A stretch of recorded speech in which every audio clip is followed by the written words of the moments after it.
for today, uh, we'll be focusing on kinetic and gravitational potential energies. So these are the two types of mechanical energy. So types of mechanical energies.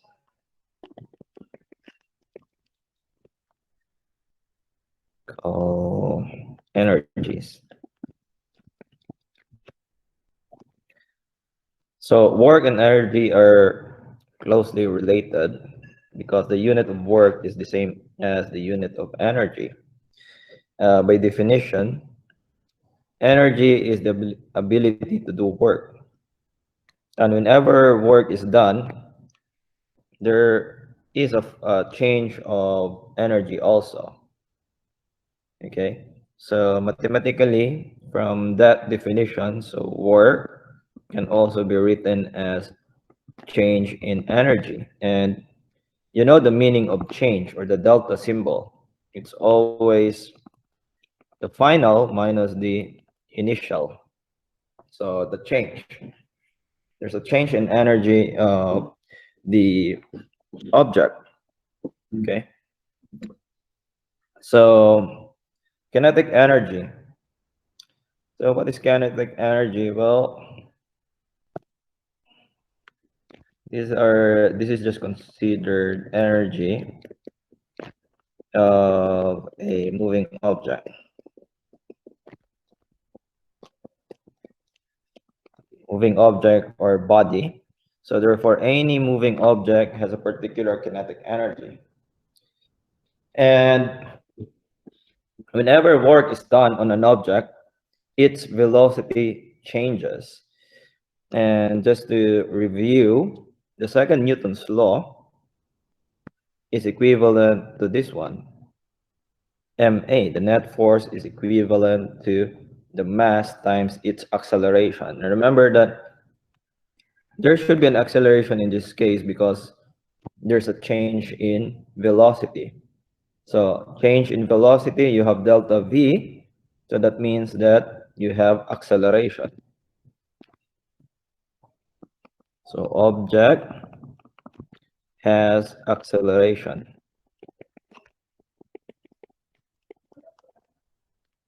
Okay. So by combining the second Newton's law and the definition of the work we just did earlier, that means this one here. So work can also be written as change in energy and as such. And remember that work can also be defined as the product of force and displacement of an object. But I'm just gonna write it down. Work can also be generally be written as the product of force and D. So we also try to define it in the section 4.1 that work is the product of force and displacement, although the force must be in the same direction as the displacement or parallel to your displacement. So component of the force that is parallel to the displacement. So with this, we can actually get the expression for kinetic energy. So combining all of this uh, expression here, that work is equal to delta E. So delta E is again equal to, so work is equal to that, and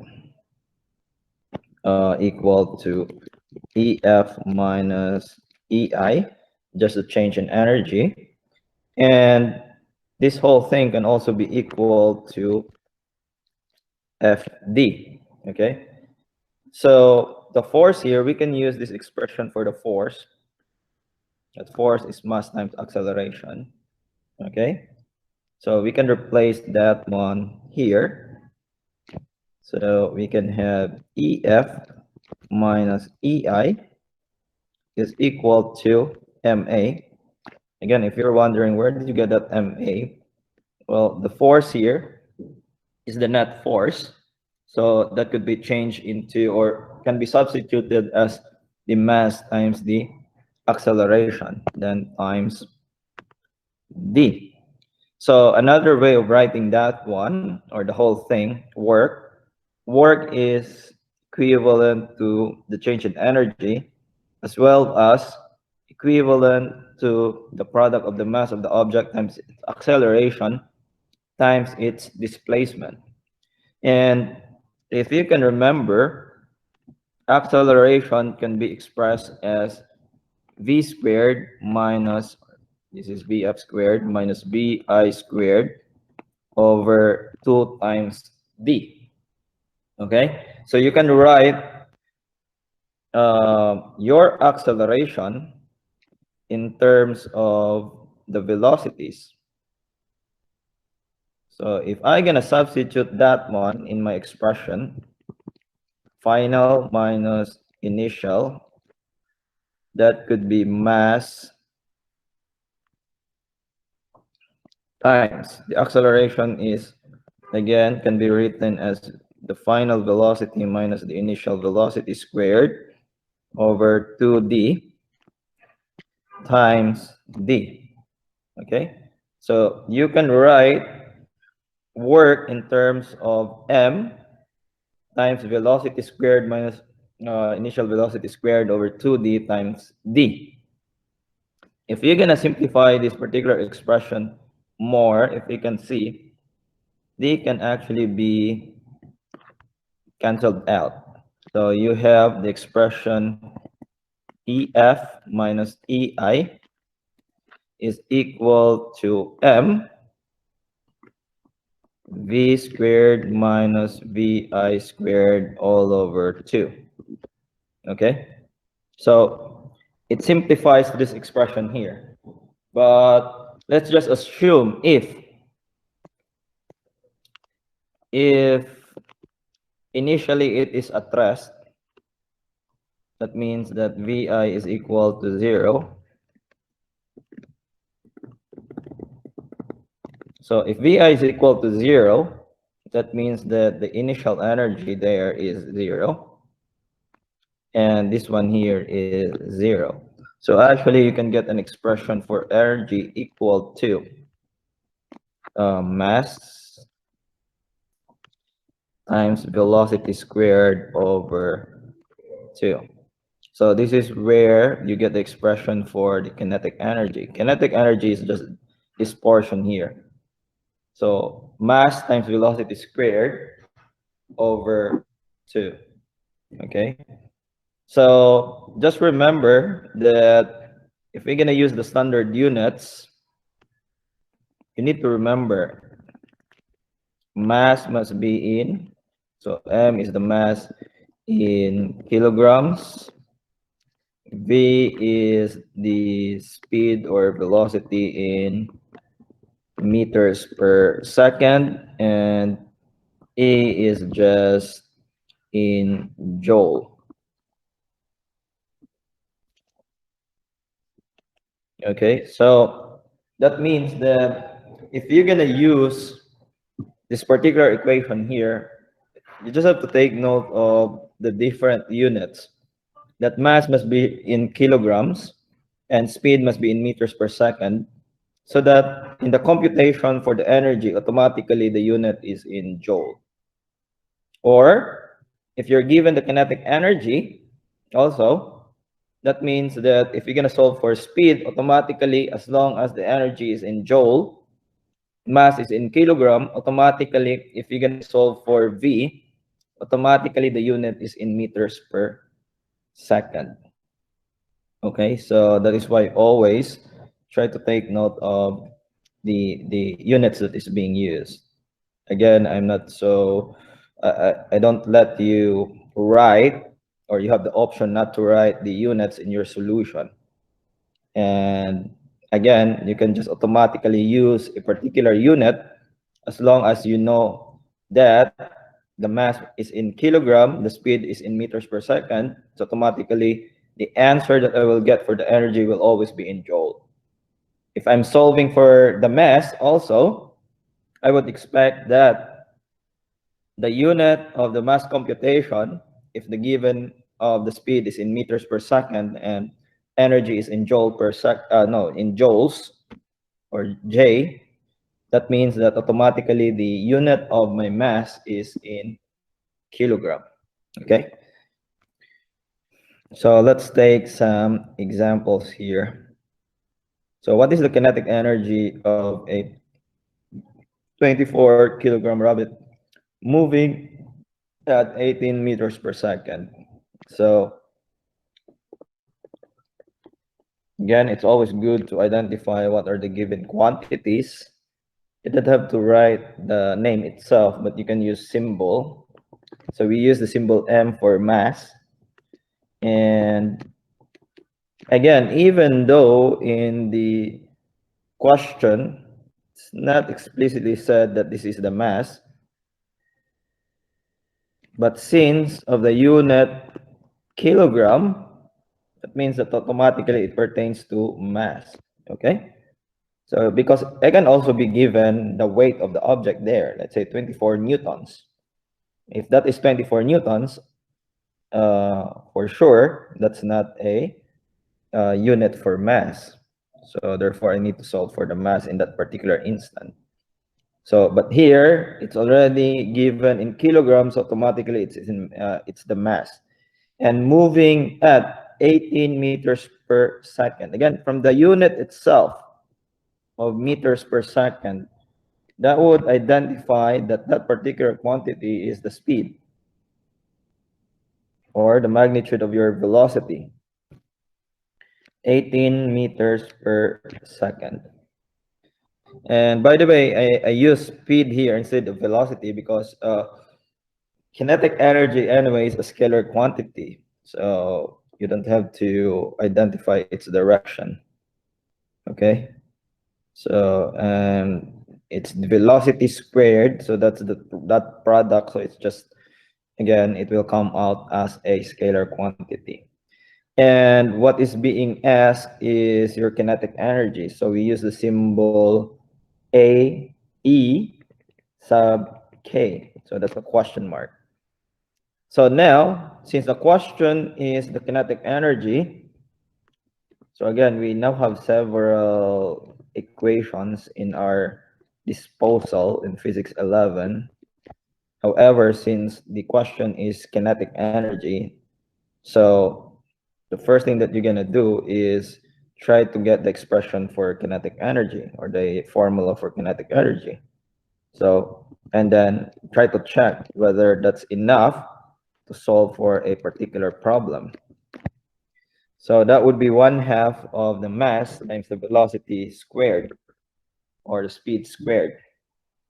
So mass and velocity is given. So this is quite enough in order to solve for the kinetic energy. So that would be 24 multiplied by 18 squared over 2. So remember that it's v squared. In most cases, students will forget squaring the speed. So you just use your calculator. Anyway, this is just multiplication and division, so doesn't matter the order. You can do 24 divided by 2 times 18 squared. Oh, by the way, you have 18 squared, so therefore you're gonna start with 18 squared. You don't do 24 times 18 and then you square. It should be 18 squared multiplied by 24 divided by 2. So 18 squared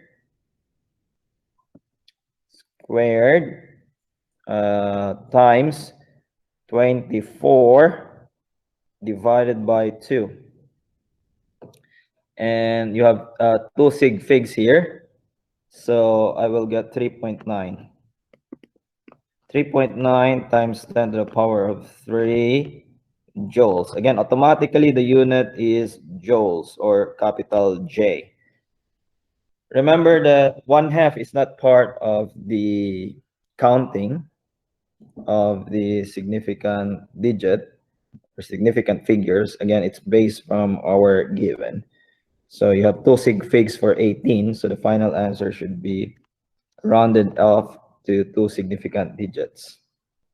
Okay. So example number two. Uh,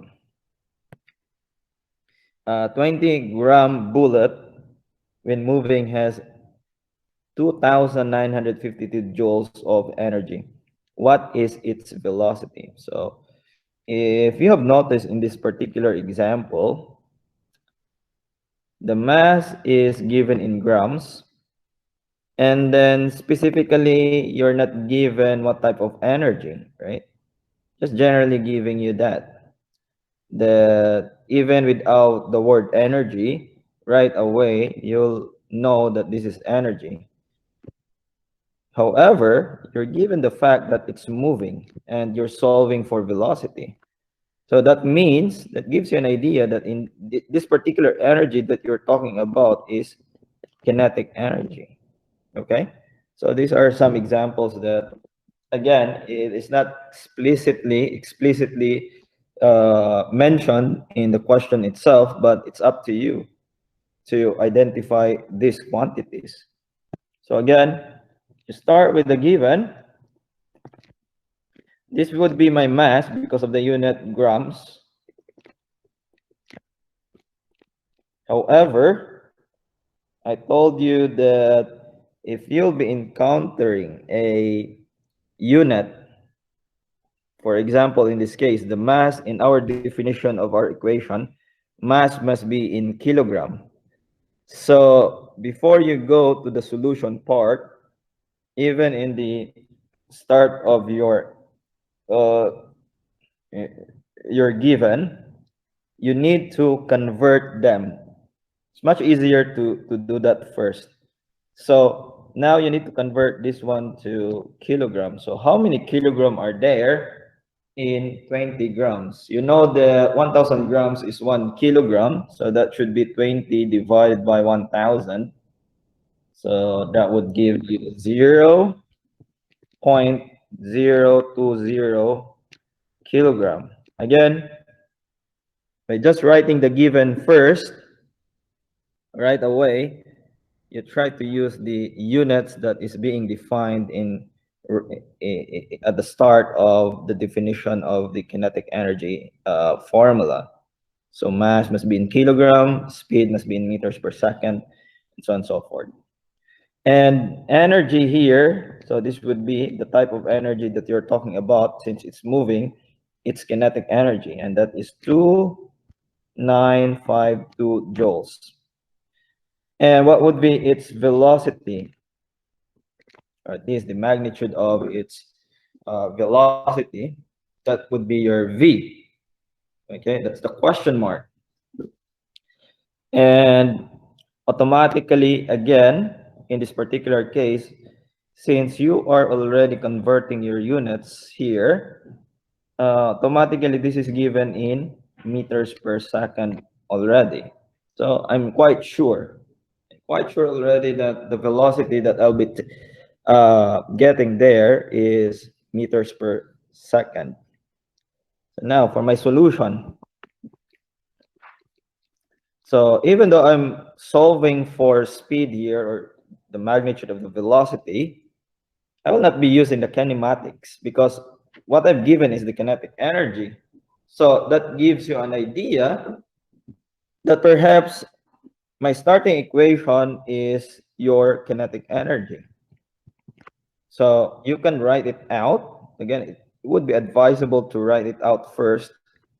So it's mv squared over 2. So in this particular case, you try to identify what are your givens, the mass and the kinetic energy. And then if you're going to take note of that, I've given this and this. The only unknown is V. So therefore, this equation works because there's only one variable left. So that means that I can substitute. So what you can do is you can substitute first, and then the mass is 0.02. Just be careful with this type of numbers. Sometimes you miss it out. One decimal would be would be enough for you to get a different answer. And v squared over 2. Okay? So there are several ways of doing this one. It's either you multiply it by 2 or you have 0.02 divided by 2. What you can do is that if you're going to do this one, 0.02 divided by 2, that just gives you 0.01. So might as well go to that particular root. So I'm going to divide the 2 first to 0.02. So that gives me 0.01 v squared. And then, general way of solving an equation is that you're going to separate or isolate your variable. You're going to isolate your variable. So my variable here is v. So I'm going to start with the coefficient first. Even though I'm solving for v, I'm not solving for v squared. But since I have a coefficient of 0.01, I'm going to start with that.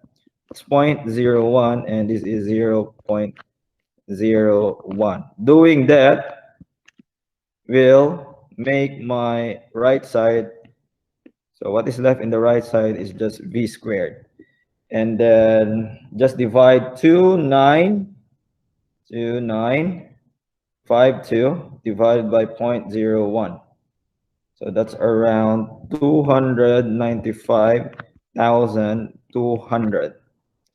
But I'm solving for v, not v squared. So just v for the speed, not the square of the velocity. So I'm going to take the square root. This is your square root principle. So that means that speed or the magnitude of the velocity would be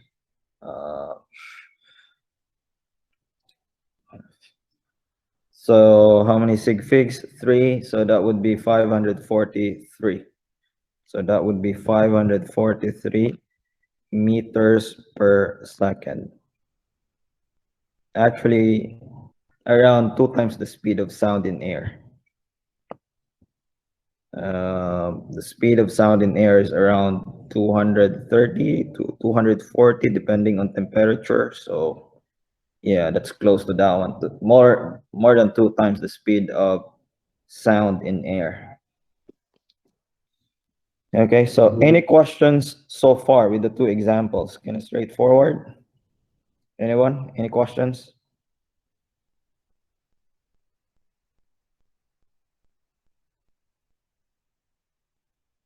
No? Okay. So if there's none, we can do example number 3, and after that, we can have a short break, okay, after this example here. So another way of answering certain questions is by using this, what we call the work energy theorem. So I've already shown you earlier that somehow work is related to energy, because whenever work is done, there must be a change in energy. So all things being equal, if work is done on an object, it speeds up. So its kinetic energy and velocity changes. So if that happens, work can also be expressed as the change in kinetic energy. So this means that work, so this particular case is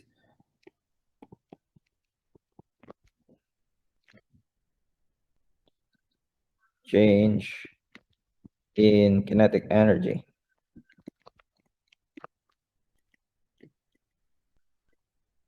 Okay, if you can see, that's E sub kf minus A sub ki. Okay, so if you're gonna express each expression, each kinetic energy final, so the one that changes there, mass doesn't change. Obviously, you're talking about the same object, so therefore, what changes is just the velocity. So you have vf squared, 1/2 mv vf squared minus 1/2 of mvi squared. So work can also be expressed this way. in terms of the kinetic energy, and that is according to the work energy theorem. So I'm not saying that you cannot use the the Newton's laws of motion as well as combination with the kinematics equation that we do, because anyway in this particular case, um, the force, usually the force that we're talking about doesn't change.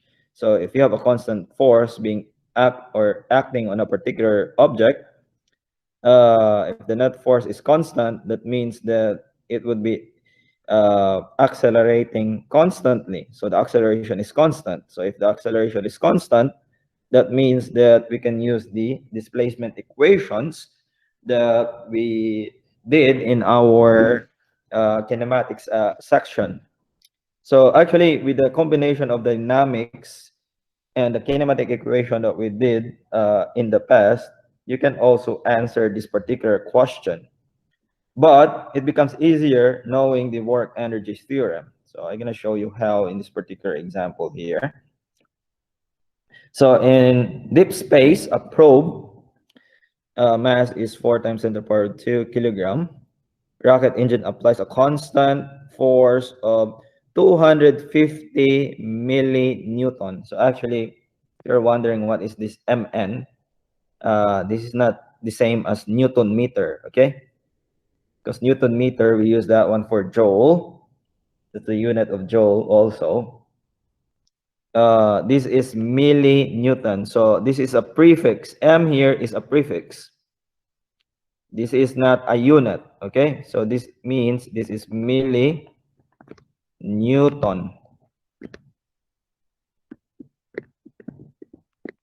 Okay, that's millinewton. So the M there is a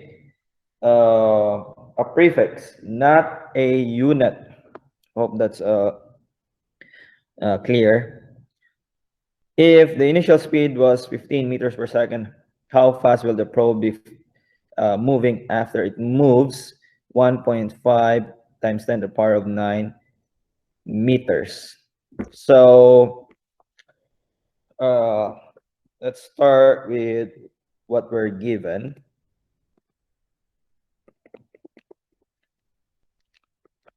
So we're given the mass, and that's nice. That's given in kilogram. Times 10 to the power of 2 kilograms. And then you have the force, constant force. That's a force, even though if you can see there, it doesn't say that it's a force, but since again, the unit from itself identifies that that would be your force, or the net force being acting on this rocket engine, or no, from this object, from your probe, I mean. So the force is coming from the rocket engine, and that is 250 millinewton. So that's mn, but this is milli. So if you can remember, milli is times 10 to the power of, so this would be 250 times 10 to the power of negative 3. So negative 3 means milli. So that this part here, the milli. Again, that's how we convert your unit. So using the prefixes, milli means 10 to the power of negative 3. So again, I did this one because based on our discussion for work, we use Newton for the force, not millinewton, not kilonewton, meganewton, but it's just Newton. So again, that's why I'm converting it to Newton. And then what else? Well, I'm given the initial velocity, so that's VI. That's 15, excuse me, meters per second. And then how fast will it be? So that means that what would be its velocity or final velocity when it travels that particular distance? So 1.5 times 10 to the power of 9 meter. So everything now is in the units that I want. So I can expect that this VF here is also in meters per second. Because again, the distance when we try to define work, displacement must be given in meters, and then the force must be in Newton. So, and then when we talk about kinetic energy, mass must be in kilogram. Then the speed or the magnitude of the velocity must be in meters per second. Okay. So, therefore, everything now is in the units that I wanted. So for our solution, okay, if you feel that you want a particular challenge, you can actually solve this one in a different way. Again, combining the things that you know in dynamics as well as in kinematics discussion, but that would be multi-step. But here, I know that work is just equivalent to the final kinetic energy minus the initial kinetic energy. But if you can remember, since I've given the force and D in this case, so I have force and D. So I'm gonna go back to my general definition of work. It's just the product of the force and so force on a particular object multiplied by the distance it covered. So therefore, I can write this work here as FD. Again, this is how we defined work in our first section. Work is just the product of force and displacement, although specifically the force and the displacement must be parallel to each other. And this is mvf squared over 2 minus mvf, no, this is initial, squared over 2. So if you're going to expand it that way, I can see that everything is given except for the only unknown there is vf, which is nice, because that means that I can just use the single equation to solve for the final speed. And I don't have to know, I don't have to use my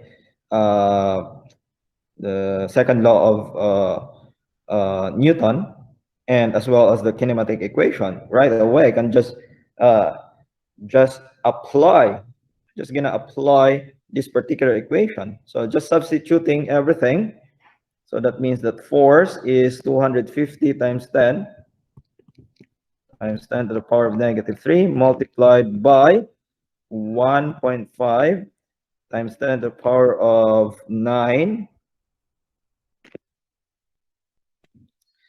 is equal to, what would be my mass?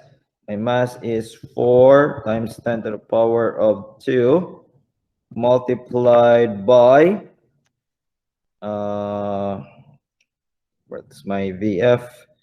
Well, that's a question mark, so that would remain as VF squared minus 4 times 10 to the power of 2 multiplied by the initial speed of 15, and then again, don't forget that it should be squared, and then you still have to divide it by 2. So to avoid any mistakes in the calculation, sometimes if you're gonna do this one in one setting in your calculator, you might miss something. So you have 250, so try to use your scientific calculator. So it's much better to use a scientific calculator with this type of questions than just ordinary calculator. So you have 250, again, expressed in uh, scientific, well, this is not in scientific notation, because the standard scientific notation, the number should be in between 1 and below 10. But you can just input that one in your calculator, 250, and then whatever is the expression to express the times 10 to the power of negative 3, you can do that in your calculator, multiplied by 1.5 to the power of, well, times 10 to the power of 9. So that should give me an answer of 3.75 times 10 to the power of 368 to the power of 8. So that means that this whole thing, so I'm gonna do this step by step. So that whole thing is equivalent to this. So an equal sign. So I cannot have an actual value of the first term of the right-hand side, but I can simplify this. 4 divided by 2 is 2. So that means that this whole thing is 2 times 10 to the power of 2. And then that remains VF squared. Okay. So again, I cannot get a particular number there because I have the variable VF and then minus. So I can evaluate this one here because that is, well, all of them are numerical values. So 4 to the exponent times 10 to the power of 2, then multiplied by 15 and then squared, then divided by 2. So that gives me 45,000, or yeah, this is 45,000. This whole thing here is 45,000. Now I'm gonna solve VF. So again, solving for VF, you do your algebra. Like I need to add 45,000 on each side. Okay. So that I can cancel out the 45,000 on my right hand side. Again, I do that because no, the reason for that is, again, I'm gonna isolate my VF. So again, just the basics of solving equation. That would be to the exponent 8. So this should give me several zeros. So this is 375. Again, I'll not be rounding anything yet in this particular instance because I just gonna round it off after. Okay, so what is left on the right hand side is just the term with the VF, but I still have the 2 times 10 to the power of 2. So I still have to divide both sides by 2 times 10 to the power of 2.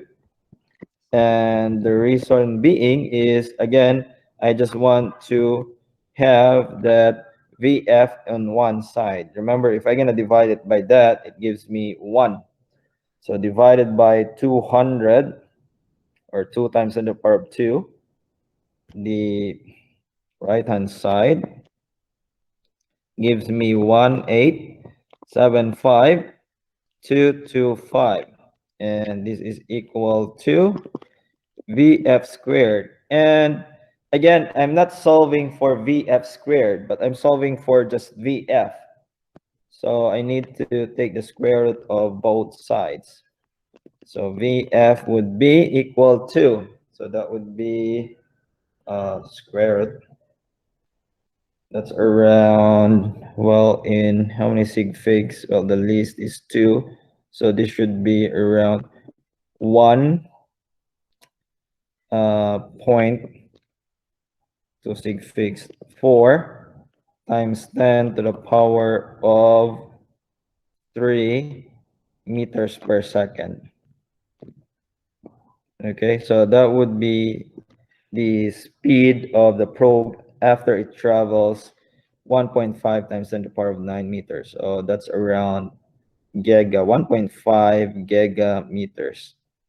So if you can see, even though the force is just very small, however, since that a particular force is constantly acting on the object, so it would continue to increase its speed. So from 15 meters, now it is 1,000, around 1,400 meters per second. So any question with this part here?